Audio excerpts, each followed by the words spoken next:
Today we are breaking down a pair of classic looking pair of sneakers. Stay tuned. These are AD Court from Reebok and they really bring back the 80s vibe. Take a look.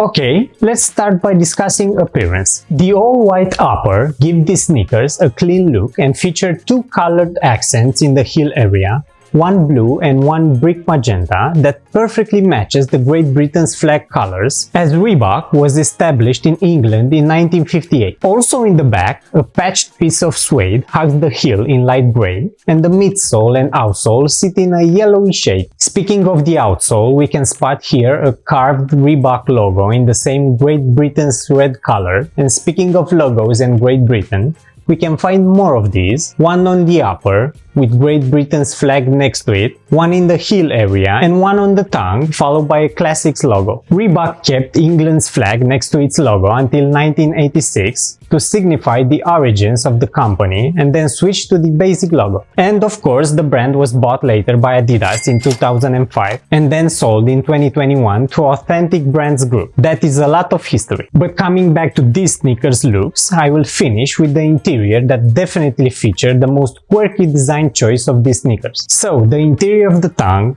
the whole heel area, and the insole are Great Britain's red. And the quirkiness doesn't stop here, because the next stop is breaking down the materials in these shoes, and I will start, of course, with this red interior. So, the interior lining of these sneakers, besides being brick red, it is also... Are you ready for it? It is velvet. Velvet? It's the real deal.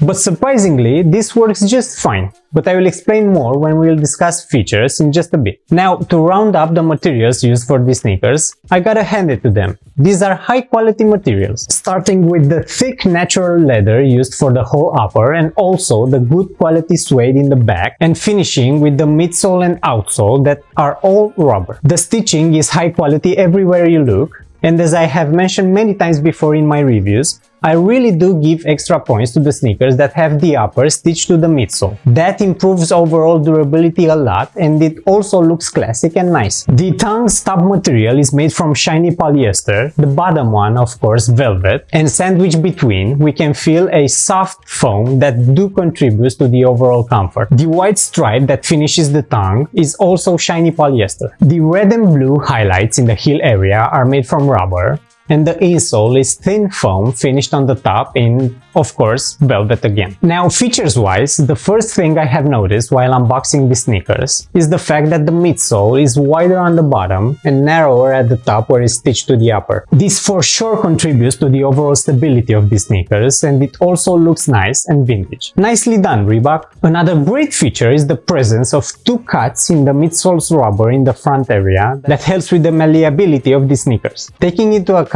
that the midsole is quite rigid, this is a must in improving the overall comfort. And speaking of comfort, of course, these are not built as the most comfortable everyday sneakers out there, but I want to mention some features that help a little bit with that and make casual wearing more enjoyable. First of all, these do not feature the usual leather perforations in the toes area, those being moved to the side, and for sure help with cooling during hotter days. And I also need to go back to the quirky velvet material used as interior lining, and I have to say, this brings the most degree of comfort to the table, more than any material used for the sneakers. The velvet is thick and soft and feels great, and the feet can slide in easily, and it gives you the feeling that you are getting in a thick, soft sock. That is a great achievement made possible using the guest star material of this episode, velvet.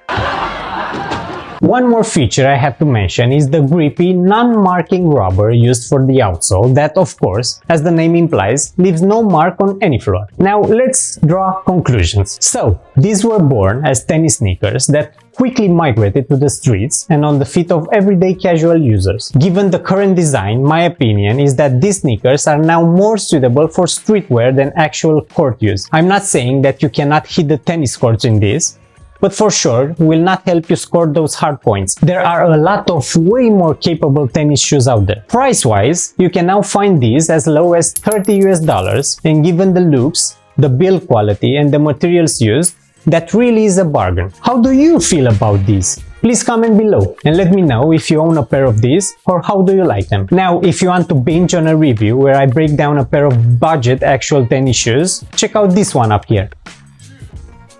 Happy holidays, guys! See you in the next one.